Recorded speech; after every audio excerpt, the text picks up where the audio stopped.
અહીંયા જુદા જુદા પદાર્થ આપેલા છે. એ પદાર્થ એસિડિક છે કે બેઝિક કે તટસ્થ તે જાણવા માટે આપણા પર 3 જાતના સૂચક છે. બરાબર?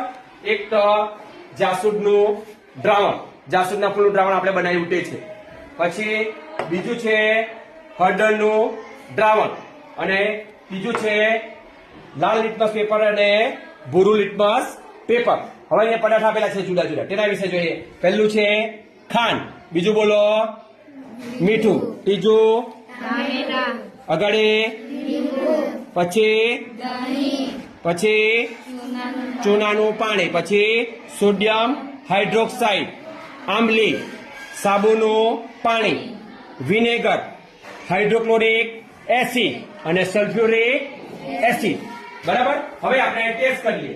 તો જે એસિડ છે, એસિડ મેં તમને કહ્યું કે એસિડ શોર્ટમાં ખાટા હોય તો એ પહેલા આપણે લીંબુ જોઈએ. તો એસિડ ભૂરા લિટમસ પેપરને મોટે ભાગે કેવો લાલ બનાવે તે આપણે ટેસ્ટ કરીએ. ભૂરું લિટમસ પેપર છે તો ટામેટું, ટામેટું પર આપણે અહીંયા ધ્યાન આપીએ. ટામેટું છે, જોશો મેં કેવું બન્યું? લાલ. બરાબર? એટલે અહીંયા શું આવશે? ટામેટુમાં ભૂરા લિટમસ પેપરને કેવું બનાવ્યું એને? લાલ. એટલે શું આવશે? ભૂરા લિટમસ પેપરને લાલ બનાવ્યું એટલે એ શું આવશે? બોલો એસિડ. કારણ કે જે ભૂરા લિટમસ પેપરને લાલ બનાવે, ભૂરા લિટમસ પેપરને કેવું બનાવે? લાલ. તેને શું કહેવામાં આવે? એસિડ. એ રીતે આપણે બીજું જોઈએ. લીંબુ છે, લીંબુ પર જોઈએ આપણે.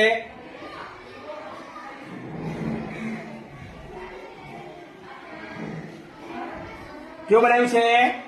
લાલ. બરાબર? એટલે આ પણ શું થયું તમારું? લીંબુ પણ શું થયું તમારું? એસિડ. ભૂરા લિટમસ પેપરને કેવું બનાવ્યું? લાલ. એટલે એ પણ શું થયું તમારું? એસિડ. બીજું આપણે જોઈએ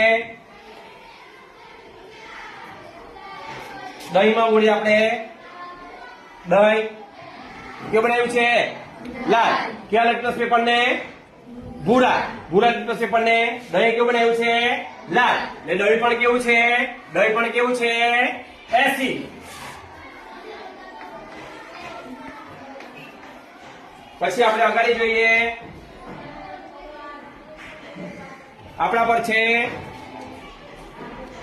વિનેગર. વિનેગર છે, વિનેગર ને આપણે જોઈએ નાખીએ. ભૂરું લિટમસ પેપર લઈએ આપણે.